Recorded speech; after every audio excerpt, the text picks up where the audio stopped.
Hey guys, welcome back to the Interceptor. We are here with War number 2 of Season 50, and Matrix has matched up against Nefti. Now, I didn't show it, but at the moment that we matched them, they were 400 rating above us. 400. Why are we matching them? It makes no sense. I do not get it at all. But the game apparently thinks that's a great idea to just give us wars we literally cannot win. So yeah, that's fine. That is just amazing. And I have the team of Hulkling, Hood, and Shuri today, which is actually pretty interesting because I can't remember the last time I took Shuri to war. It's been a very long time. We are on Path 3, Section 1. I did cut out the beginning of the recording because it wasn't really very interesting. It was just me putting on boosts. I have Mystic Power Back boosts here. I just want to cycle L2s. Because of the tactic, I do not actually get a opportunity to get any double Fury L2s off in this fight, so we'll just go for normal L2s. But there is power lock here, so we have to wait that out every single time we want to throw a special. Not the biggest deal in the world. I did make one mistake, and I got hit trying to counter an L1 with a heavy attack. I didn't try to do it there.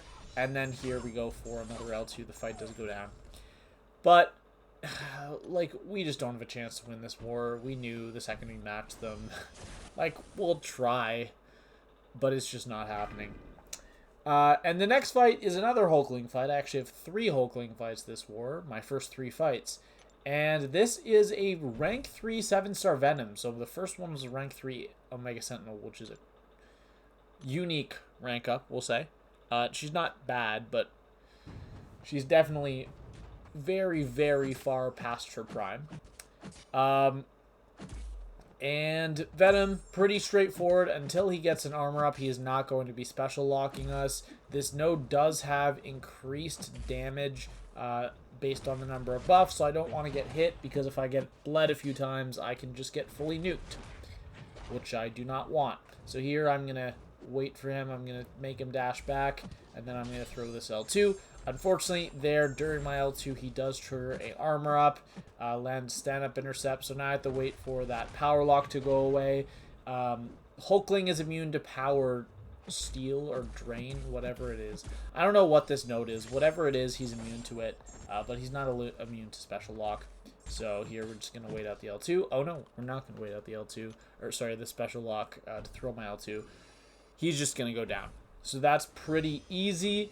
And let's go to Section 2. We are on Path 4, and this is a arcade on the first node. I have not fought arcade yet at all,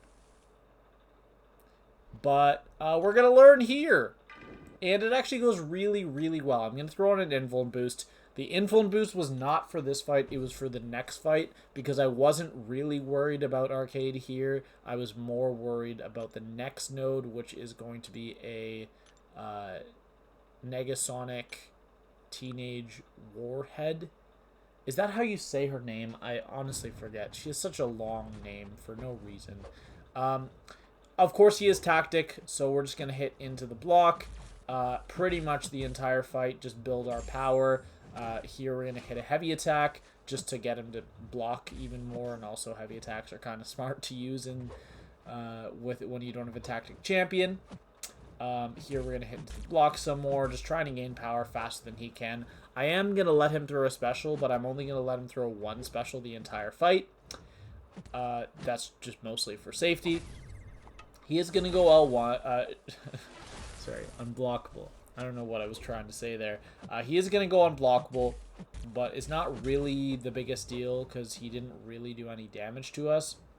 And we just need to get to an L2, basically. He's not the tankiest champion, so if we get to an L2, this fight's just over.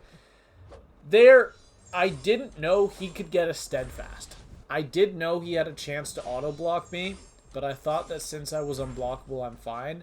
Apparently, like, it's an ability of his that he can get steadfast, and he parried me. Didn't really matter. I had an invuln boost on. the fight goes down very nicely. Not too worried about that. On the next note here, Negasonic Teenage Warhead. Yeah, I did get it correct.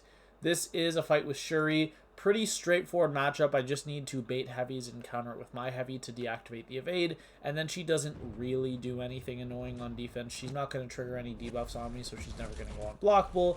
I know how to counter her her L1, although there I get pretty lucky going for a bad heavy counter. And she just walks into my heavy, which is awesome.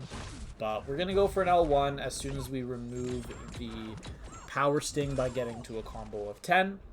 And now we're just going to be doing a lot of damage. Unfortunately, I do not know what her L2 looks like.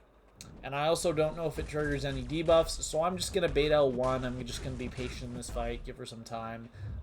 When I fought her in the event quest, I only ever used Ghost, because there was a node on her that allowed you to completely cheese the fight with Ghost. There I knew I had 10 charges. So I would be able to go for a heavy attack and go untouchable, allowing me to remove the evade. Here I could have just comboed, and a full combo into a striker would have killed. But there she does go down, a little over a minute. I did take power sting damage once, but given how new of a champion she is, I know she's not a defensive champion. I know she's more of an offensive niche counter. Not even really that good of a damage dealing champion, but it was still nice for a new champion to take them down like that. Anyways, here we have Gorr, Node 42 Gorr, the fight that we've been seeing for seasons and seasons. It's really easy. It is very, very easy with Hood. We're just going to throw on an SP1 boost, which I almost forgot. I remembered last second as I was about to go in. I've done this fight so many times. You guys should know the cycle. It's parry heavy, activate invisibility, medium, light, light, light, dash back, medium, light, light, light, medium into L2. And that always works. You don't need any power steals for that to work. And in fact, I didn't even get any. I got 0 power steals before I got to my L2, so you can clearly see it works. The only way that cycle would potentially not get you to an L2 is if you're fighting a tech champion and they have maxed tech collar on. That's the only thing I can think of. Unfortunately, Gorr does throw the L2 into my block. A little bit annoying. It did just add some time onto the fight. And then there through the L1. My fault. I should not have given him that much space. It's completely my fault he threw that. We're going to bait another one. This L1 is mostly just to waste time so that I can get my invisibility back, because as soon as I get my invisibility back, I can throw an L2, power control him, and then go throw a heavy attack once the protection is down. And the heavy attack just kills with a good amount of overkill. I probably needed about 6 or 7 less charges for that heavy attack to kill. That is actually the end of my war. I did not have any more mini bosses. Just a really quick, easy war for me. 5 fights. Nothing really became an issue in any of my fights. And after the last war and how badly I played, I'm just happy to have a nice, easy war where nothing went wrong. So that is going to be it for the war. We did lose this war because it's Nefti. We lost the war 4-24. We died, I think, 6 or 7 times in our first 30 fights. I think people just unfortunately didn't take this war seriously because we knew there was no chance we would win. It's just an unfair matchup, as simple as that. It happens sometimes. It'll probably happen again this season when we get opponents way, way above us in ranking.